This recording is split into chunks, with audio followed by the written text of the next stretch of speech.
सध्या देशामध्ये चांदीचे दर नवनवीन उच्चांक गाठतायत. गेल्या 3 दिवसांमध्ये चांदीच्या दरामध्ये तब्बल 34,000ची वाढ झाली आहे.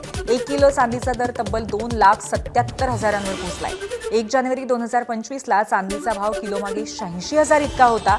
गेल्या वर्षभरामध्ये चांदीच्या दरामध्ये तब्बल 1,90,000ची वाढ झाली आहे. औद्योगिक क्षेत्रातील चांदीची वाढती मागणी, जागतिक पुरवठ्यातील कमतरता यामुळे गेल्या काही महिन्यातही चांदीच्या दरातील तेजी कायम राहणार आहे. इराणमधल्या खामेनी सरकार विरोधातील आंदोलन अजून सुरू आहे. मात्र या हिंसक आंदोलनामध्ये तब्बल 2,000हून अधिक लोक मारले गेल्याचा दावाही केला जातोय. हा आकडा यापेक्षा जास्त असल्याचंही सांगितलं जातंय. इराणच्या जवळपास 31 प्रांतातील 200पेक्षा जास्त शहरांमध्ये आंदोलक रस्त्यावरती उतरले होते. यापैकी 17,000 आंदोलकांना ताब्यात घेण्यात आल्याची माहिती आहे. इराणमधल्या परिस्थितीवरती अमेरिकेचे राष्ट्राध्यक्ष डोनाल्ड ट्रम्प यांनी मोठं विधान केलंय. इराणमधील लोक गेल्या अनेक वर्षांपासून नरकात जगत असल्यानं आपल्याला इराणमध्ये लोकशाही पाहायची आहे. तिथे कुणाचाही जीव जाऊ नये अशीच आमची भूमिका असल्याचे ट्रम्प यांनी स्पष्ट केलंय. तसंच इराण एकेकाळी अद्भुत देश होता, तिथले लोक आणि नेतृत्वही चांगलं होतं. मात्र आज तिथले लोक स्वातंत्र्याविना जगतायत अशी टीका ट्रम्प यांनी केली आहे.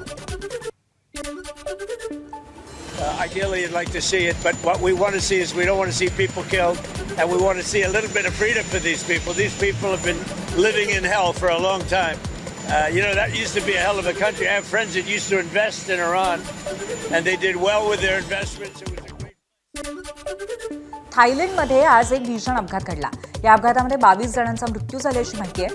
थायलंडच्या बँकॉक शहरापासून 230 किलोमीटरवरती असलेल्या एका प्रांतात हायस्पीड ट्रेनचा हा अपघात होता.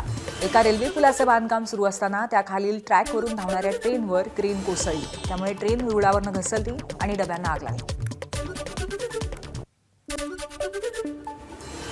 पुढची बातमी बघूयात. उपमुख्यमंत्री अजित पवारांनी सिंचन घोटाळ्यावरून होणाऱ्या आरोपांवर पलटवार केलाय. राज्यामध्ये राष्ट्रवादी काँग्रेसची सत्ता 1999 साली आली. मात्र त्याआधीच्या सरकारने सिंचन प्रकल्पाची किंमत वाढवली होती. या प्रकल्पाची किंमत 200 कोटी रुपयेच असल्याचं एका अधिकाऱ्याने कबूल केलंय असं अजित पवारांनी सांगितलं. तर त्यावेळी भाजप शिवसेनेच्या युतीच्या सरकारने फंडसाठी प्रकल्पाच्या किमतीमध्ये 100 कोटी मागितले. त्यासोबतच अधिकाऱ्यांनी स्वतःचे 10 कोटी जोडून 200 कोटी प्रकल्पाची किंमत तब्बल 310 कोटी केल्याचा आरोप अजित पवारांनी केलाय. महाराष्ट्र कृष्णाखोरे महामंडळ माझ्याकडे दिलेलं होतं. तुम्हाला अजूनही मी रेकॉर्ड दाखवीन. फाईल काही केलेलं नाही. त्यात पुरंदर उपसा सिंचन योजना ही 330 कोटी रुपयाची झालेली होती. मी आल्यावर ती रद्द केली. पुन्हा त्याच्याबद्दल काही अधिकाऱ्यांनी सांगितलं दादा ह्याच्यात गडबड आहे. नंतर अधिकाऱ्याला विचारलं अरे 110 कोटी रुपये कसे काय वाढले. ते म्हणले आम्हाला सांगण्यात आलं की आम्हाला पार्टी फंड पाहिजे म्हणून त्याच्यात 100 कोटी वाढवण्यात आले. त्या रिटायर झालेल्या अधिकाऱ्यांनी सांगितलं की आमच्याही लोकांनी 10 कोटी वाढवले. असे 110 कोटी वाढवले. अजूनही ती फाईल 330 कोटीची मान्यता दिली होती का नव्हती ती दाखवी. वास्तविक ते काढलं असतं तर अक्षरशः हाहाकार माजला असता कारण सेम पुरावे होते. उपमुख्यमंत्री अजित पवारांना आता 25 वर्षांनंतर फाईल का आठवली. 25 वर्ष फाईल तुमच्या नियंत्रणात होती तर भ्रष्टाचार उघड करायला हवा होता अशी प्रतिक्रिया एकनाथ खडसे यांनी दिली आहे. 200 कोटीवर 100 कोटी वाढवणं म्हणजे 1.5 त्याची किंमत वाढवणं मला काही न पटणारा विषय आहे. तरीही अजितदादा म्हणत आहेत की या संदर्भामध्ये माझ्याकडे फाईल आहे आणि फाईल जर उघडली असती तर हाहाकार माजला असता. पण माझा अजितदादांनाच प्रश्न असा आहे की 25 वर्षांनंतर तुम्हाला या फाईलची आज आठवण होण्याचं कारण काय. दुसरा प्रश्न असा आहे की 25 वर्ष तुम्ही ही फाईल का दडपून ठेवली. तुम्ही या ठिकाणी खरं म्हणजे मग जर भ्रष्टाचार आहे तर लगेच उघडकीस आणायला हवा होता. पण जे काही असेल त्याच्यामध्ये सत्यता ती जनतेसमोर आणण्याची आवश्यकता आहे. दरम्यान उपमुख्यमंत्री अजित पवारांच्या आरोपांमध्ये काहीही तथ्य नसून प्रत्येक टेंडरची एक दरसूची आणि एक SOP असतो. तसंच अनेक यंत्रणांची त्याच्यावरती करडी नजर असते. त्यामुळे आपण अशा प्रकारे दर वाढवू शकत नाही असं भाजप नेते सुधीर मुनगंटीवार यांनी म्हटलंय. तसंच निवडणुकीनंतर हा आरोप अशा प्रकारे होईल की पुढच्या 1000 वर्षात त्याचं काही होणार नाही अशीही मुनगंटीवार यांनी प्रतिक्रिया दिली आहे.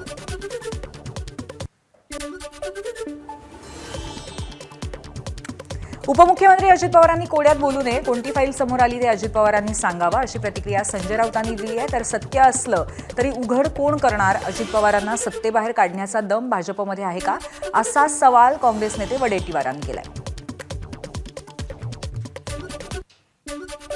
बघा, ह्या एकमेकांच्या फाईल्स गुप्तपणे काढतायत आणि एकमेकाला ब्लॅकमेल करतात.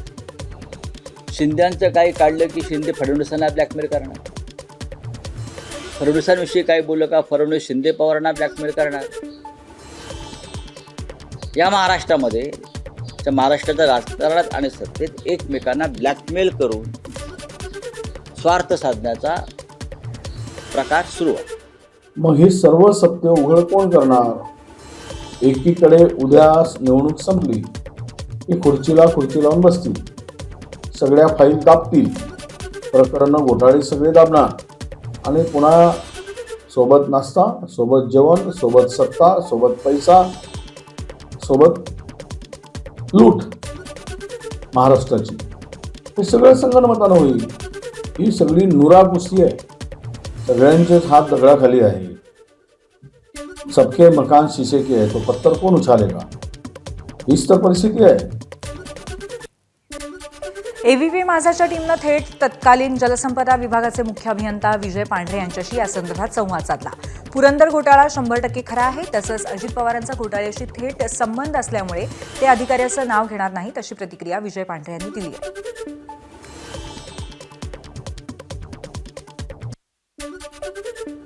पुरंदर घोटाळा हा खरा आहे असं तुम्हाला म्हणतो? 100% पुरंदरच काय, अजून मी 100 प्रोजेक्ट सांगू शकतो असे की ज्याच्यात पुरंदरपेक्षा कितीतरी पटीने मोठे घोटाळे झालेले आहेत. अजित पवारांनी एका निवृत्त अधिकाऱ्याचं नाव नाही घेतलं, त्यांनी सांगितलं की निवृत्त अधिकाऱ्यांनी मला असं सांगितलं की पार्टी फंड 100 कोटी मागितला. अजित पवार नाव का घेत नाहीत त्या अधिकारी? आता नाव घेऊन अजित पवारांना स्वतःला माहिती आहे की आपणही काय केलेलं आहे, त्यामुळे ते अधिकाऱ्याचं नाव काय घेते. अजित पवारांचा तर या घोटाळ्यांशी डायरेक्ट संबंध आहे.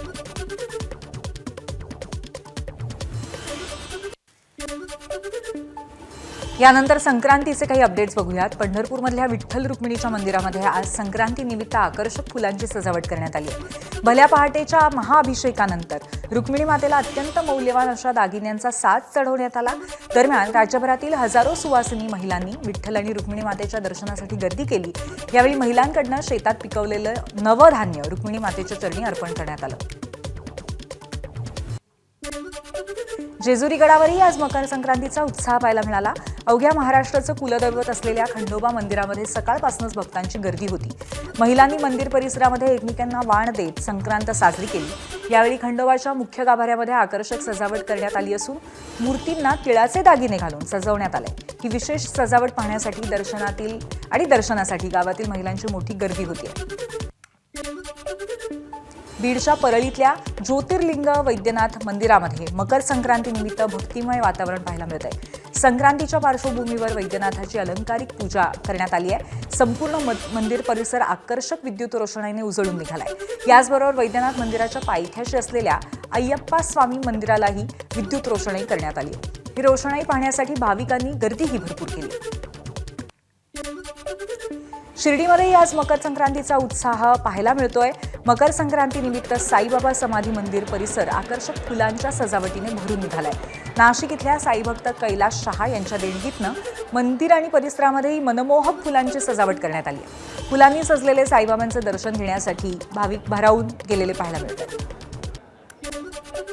आळंदीमध्येही मकर संक्रांतीनिमित्त माऊलींच्या संजीवन समाधी मंदिरामध्ये भक्तिमय वातावरण आहे. रंगीबेरंगी आणि आकर्षक फुलांनी समाधी मंदिराची भव्य सजावट करण्यात आली आहे. फुलं आणि नवीन वस्त्र घालून मुखवट्याची सजावट केल्यामुळे माऊलींचा मुखवटा सुद्धा अत्यंत आकर्षक दिसतोय. सकाळपासूनच माऊलींचं हे अलंकारिक रूप पाहण्यासाठी अलंकापुरी नगरीमध्ये भाविकांनी मोठी गर्दी केली आहे. पंतप्रधान नरेंद्र मोदींनी केंद्रीय मंत्री एल मुरुगन यांच्या निवासस्थानी पोंगल उत्साहात साजरा केला. पोंगल एक ग्लोबल उत्सव बनल्याचं पंतप्रधानांनी नमूद केलंय आणि सगळ्यांना शुभेच्छाही दिल्या. भाजप आमदार किशोर जोरगेवारांनी संक्रांतीच्या शुभेच्छा दिल्या आहेत. निवडणुकीच्या काळामध्ये समाजात कटुता पसरवणाऱ्या काँग्रेस नेते विजय वडेट्टीवार यांना मी तिळगुळ देणार असल्याचं त्यांनी म्हटलंय. तर विजय वडेट्टीवार आणि खासदार प्रतिभा धानोरकर यांनी एकमेकांना तिळगुळ द्यावा असा खोचक सल्लाही त्यांनी दिलाय. संक्रांतीच्या दिवशी काँग्रेसचे नेते जे आहेत विजयभाऊ वडेट्टीवार यांना निश्चितपणे मी तिळगुळ घ्या आणि समाजात चांगलं गोड बोला, सकारात्मक बोला. कारण की ज्या प्रकारचा त्यांनी ह्या प्रचाराच्या काळामध्ये जे विषय घेतले, समाजात कटुता वाढवण्यामध्ये, समाजातली निगेटिव्हिटी पसरवण्याचं काम काँग्रेसच्या माध्यमातून या ठिकाणी झालं. त्याच्यामुळे मला आज असं वाटते की त्यांना तिळगुळ घ्या आणि गोड गोड बोला, जनतेसोबतही गोड बोला आणि आमच्या आदरणीय वहिनी खासदार काँग्रेसच्या ज्या आहेत त्यांच्यासोबत अधिक गोड. मंत्री आशिष शेलारांनी मकर संक्रांतीच्या शुभेच्छा दिल्या आहेत. तर सगळ्या विरोधकांना तिळगुळ पाठवणार, मात्र त्यांनी तिळगुळ घेऊन गोड आणि सत्य बोलावं असंही शेलार म्हणाले. तिळगुळ, मकर संक्रांती हा आपला सण आणि उत्सव हा एकमेकाला गोड बोलण्यासाठी आणि एकाबरोबर राहण्यासाठी आहे. मी तर म्हणेन सर्वच विरोधी पक्षांना, उद्धव ठाकरे यांना, राज ठाकरे यांना, हर्षवर्धन सकपाळांना, वर्षाताई गायकवाडांना, या सगळ्यांनाच मी तिळगुळ पाठवतो. गोड बोला पण सत्य बोला, एवढंच मी सांगतो. मकर संक्रांतीच्या पार्श्वभूमीवर नायलॉन मांजामुळे होणारे अपघात टाळण्यासाठी पालघर जिल्हा वाहतूक पोलिसांनी एक अनोखा उपक्रम राबवलाय. नायलॉन मांजामुळे दुचाकीस्वारांच्या गळ्याला इजा होऊ नये यासाठी वाहतूक पोलिसांकडून दुचाकीस्वारांना सेफ्टी बेल्टचं वाटप करण्यात आलंय. याचबरोबर विना हेल्मेट दुचाकी चालवणाऱ्याला सुद्धा समज दिली जाते आणि सुरक्षिततेसाठी हेल्मेटचंही वाटप करण्यात येत आहे. या उपक्रमामुळे रस्ते सुरक्षेबाबत जनजागृती होतीये आणि नागरिकांकडून त्याला सकारात्मक प्रतिसाद मिळतोय. वाशिममध्ये नायलॉन मांजाची विक्री करणाऱ्या विक्रेत्यावरती पोलिसांनी कारवाई केली आहे. प्रतिबंधित नायलॉन मांजामुळे नागरिक जखमी होत असल्याच्या पार्श्वभूमीवर वाशिम शहर पोलिसांनी एका विक्रेत्याला अटक केली, तसंच नायलॉन मांजाही जप्त केला. उच्च न्यायालयाच्या निर्देशानुसार नायलॉन मांजाची विक्री करणाऱ्यांना 2.5 लाख रुपयाचा दंड आणि नायलॉन मांजासह पतंग उडवणाऱ्यांना 25,000 रुपयांच्या दंडाची तरतूद आहे. त्यानुसार कारवाई केली जाते. नागरिकांनी नायलॉन मांजाचा वापर टाळावा असं आवाहनही पोलिसांकडून करण्यात येत आहे. दरम्यान नायलॉन मांजामुळे बुलढाण्याच्या खामगावामध्ये जलम मार्गावरती एका दुचाकीस्वाराचा गळा चिरल्या गेल्याची घटना घडली आहे. या तरुणावरती सध्या एका खासगी रुग्णालयामध्ये उपचार सुरू आहेत. त्याची प्रकृती स्थिर असली तरी त्याच्या गळ्याला गंभीर दुखापत झाली अशी माहिती डॉक्टरांनी दिली आहे. मुंबई विद्यापीठाकडून कॉलेज आणि विद्यार्थ्यांसाठी कडक नियम लागू करण्यात येणार आहेत. पहिल्या वर्षाच्या प्रवेश फॉर्ममध्ये चूक किंवा उशीर झाली तर कॉलेजांवरती 2 ते 10 लाख रुपयांपर्यंत दंड ठोठावण्यात येणार आहे. तर विद्यार्थ्यांना 5,000 रुपयांचा दंड भरावा लागेल. याशिवाय चूक आढळली तर प्रत्येक विद्यार्थ्याच्या ट्युशन फीच्या दुप्पट किंवा तिप्पट दंड वसूल केला जाईल. व्यवस्थापन परिषदेच्या या कठोर निर्णयाला प्राध्यापक आणि विद्यार्थ्यांकडून तीव्र विरोध होतोय. विद्यापीठाची वेबसाईटच दरवर्षी नीट चालत नाही, मग जबाबदारी कोणाची असा प्रश्न उपस्थित केला जातोय. मुंबईतल्या राजीव गांधी राष्ट्रीय उद्यानामध्ये वन्यजीव संवर्धनाच्या दिशेने मोठं यश मिळालंय.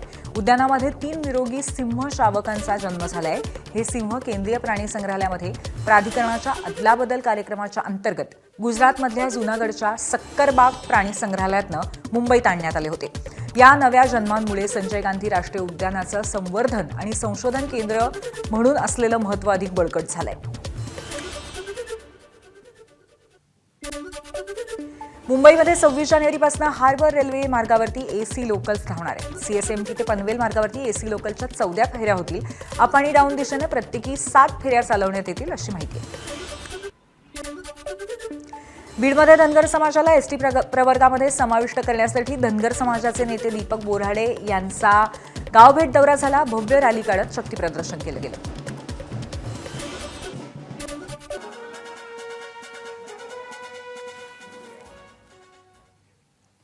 पुन्हा एकदा बातम्यांचा वेगवान आढावा. पुण्याच्या दौंड पोलीस ठाण्यासमोर पवारांच्या राष्ट्रवादीच्या पराभूत उमेदवाराला कोयत्याने मारहाण झाली. वैयक्तिक कारणावरून झालेल्या वादानंतर मारहाण झाल्याची माहिती आहे. आफताब सय्यद असं जखमी उमेदवाराचं नाव आहे. मारहाणीचं सीसीटीव्ही फुटेज सुद्धा समोर आले. नवी मुंबईच्या कोपर खैराणेमध्ये लेडीज बारमध्ये पैसे उडवत असल्याचा पोलिसाचा व्हिडिओ व्हायरल झालाय. पोलीस हवालदार निलंबित झालेला आहे. शिस्तप्रिय पोलीस सेवेला न शोभणारं कृत्य असल्याचा ठपका त्याच्यावरती ठेवण्यात आलाय. भंडाऱ्यातल्या कोकणागडमध्ये संपत्तीसाठी जावयाने सासऱ्याची हत्या केली. आरोपी जावयासह दोघांना अटक झाली आहे. मित्राच्या मदतीने सासऱ्याची हत्या करण्यात आली. मुंबईच्या जोगेश्वरीमध्ये मित्राकडनं मित्राच्या काकाला जिवंत जाळण्याचा प्रयत्न. सिगरेटच्या 35 रुपयांवरनं दोघांमध्ये वाद झाला होता. वाद सोडवायला गेलेल्या काकाला जिवंत जाळण्याचा प्रयत्न झाला. रुग्णालयात उपचार सुरू. भंडाऱ्यातल्या लाखनीच्या मानेगावमध्ये बेवारस बॅगमध्ये एक नवजात चिमुकली आढळली आहे. रुग्णालयामध्ये उपचार तिच्यावरती सुरू आहेत आणि नाल्यातील झाडाजवळ बॅगमध्ये चिमुकलीच्या रडण्याचा आवाज आला. त्यामुळे प्रकार उघडकीला आला. सांगलीच्या मिरज तालुक्यातल्या अंकली इथे कृष्णा नदीमध्ये महिलेने उडी मारली. स्पेशल रेस्क्यू फोर्सच्या मदतीने तिचं सध्या शोधकार्य सुरू आहे.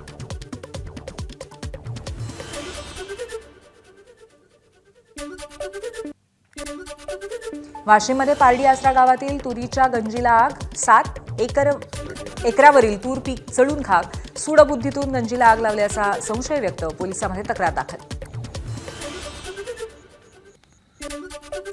इराणमधल्या परिस्थितीवरती अमेरिकेचे राष्ट्राध्यक्ष ट्रम्प यांचं महत्त्वाचं विधान. इराणमधील लोक बऱ्याच काळापासून नरकात जगत आहेत. ट्रम्प यांचं वक्तव्य. मला इराणमध्ये लोकशाही पाहिजे आहे. ट्रम्प यांचं मत. अमरावतीच्या बेलपुरामध्ये भाजप आणि युवा स्वाभिमानचा राडा. पैसे वाटण्याच्या आरोपावरून भाजप आणि युवा स्वाभिमानच्या कार्यकर्त्यांमध्ये बाचाबाची. भाजपच्या माजी नगरसेवकाच्या घरासमोर पैसे वाटल्याचा आरोप आणि व्हिडिओही व्हायरल. नाशिक मनपा निवडणुकीला धार्मिक रंग दिल्याचा आरोप मनसेच्या उमेदवाराने केलाय. 2 समाजात तेढ निर्माण करणारे AI व्हिडिओज व्हायरल करण्यात आलेत असा आरोप मनसे उमेदवार सलीम शेख यांनी केलाय. यासंबंधीची तक्रार त्यांनी पोलिसात दाखल केली आहे. माझी बदनामी केली जात असेल, माझ्या कुटुंबाची बदनामी करत असतील तर निश्चितच मायबाप जनतेनं याची दखल घ्यावी. आणि मी आपल्याला विनंती करतोय का अशा लोकांना मी म्हणणार नाही, निवडणूक म्हणून मी म्हणणार नाही, पण मी जे काही जे समाजकार्य केले, आपल्यासाठी जे झटलोय ते बघून आपण योग्य विचार करावा. मी अशी आपल्याला कळकळीची विनंती करतो. जळगावामध्ये महापालिका निवडणुकीच्या पार्श्वभूमीवर स्थिर सर्वेक्षण पथकाची कारवाई. 29 लाख रुपयांची रोकड आणि 3 किलो चांदीसह 8 तोळे सोनं जप्त केलं. सराफा दुकानांच्या पावत्या नसल्यामुळे जप्तीची कारवाई. नाशिकच्या मालेगावातल्या मतदान केंद्रावरील सुविधांचा अभाव असल्याचं समोर आलंय. मतदान केंद्रावरील विद्युत पुरवठा खंडित आहे. स्वच्छतागृह आणि पाण्याची व्यवस्थाही करण्यात आलेली नाहीये. त्यामुळे इथल्या कर्मचाऱ्यांनी नाराजी व्यक्त केली आहे.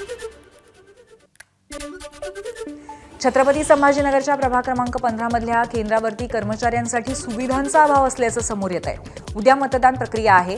कर्मचारी मतदान केंद्रावरती दाखल झालेत, मात्र स्वच्छतागृहासह कोणतीही सुविधा उपलब्ध नाहीये. कर्मचारी त्यामुळे रोष व्यक्त करतायत.